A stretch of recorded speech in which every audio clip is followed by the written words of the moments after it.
Hey guys, welcome back to the channel. Today we're talking about 3 clothing change transitions that you can start using right now to spice up your social media content. Wait a minute. Watch the video first, then start using transitions. The transitions that we're going to discuss today, as well as pretty much any clothing change transition, uses the same basic technique. We're talking about a match cut, where you match something from one clip to the other. Most of the times it's going to be an action, but sometimes, as we'll see with one of our transitions, it can be camera movement as well. So now that we got the theory out of the way, let's get started. All you'll need for this is a camera and a way to edit the clips that you've shot. So if you have a smartphone, you can have everything you need all in one place. Just take your pick, whatever video editing app you like, and you're good to go. So the first transition we're going to consider, I like to call the throw. So this transition is the most difficult, if you want to call it that. Not that it's hard to pull off, but it's the most involved. So to be able to do it, you're going to need at least 3 people.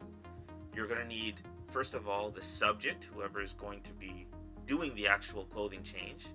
You're going to need a second person to throw the article of clothing, and a third person to operate the camera. So you're going to need 2 shots. The first shot is the article of clothing actually being thrown. The second is the reaction shot. Then we're going to tie these 2 things together. So let's go into the editing software and take a look at it. So in both shots, you'll notice that the camera movement was the same. So that helps to hide the cut. So the first clip, we're going to cut it right at the point where the shirt actually makes contact with the model. In the second clip, we just trim it just to show the reaction, and you're pretty much done. I went a little bit further with this one. I added a puff of smoke right as the clothing change happens to kind of tie everything together.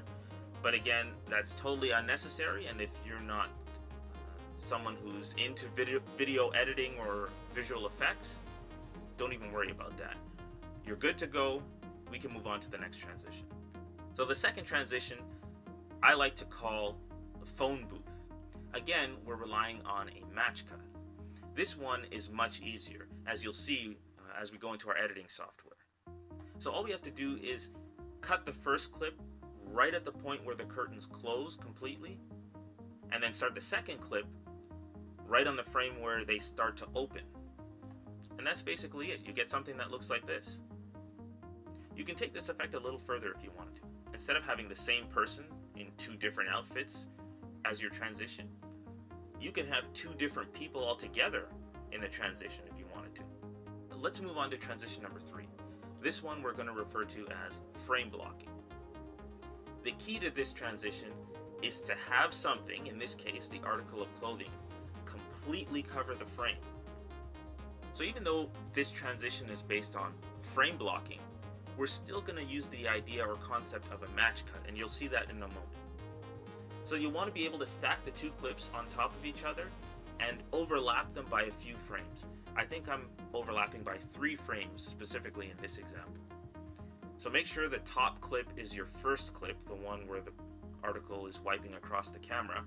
And what you're going to do is you're going to keyframe the opacity over the last 2 or 3 frames. And when you play that back at speed, it'll happen so quick it won't be noticeable.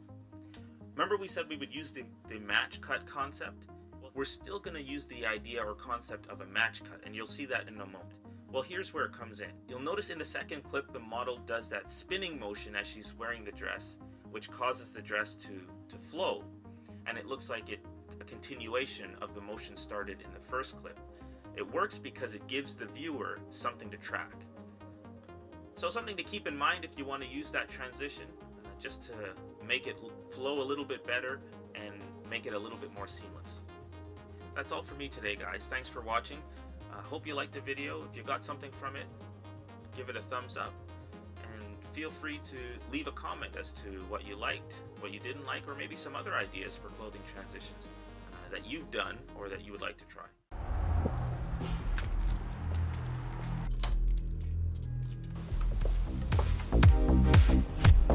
You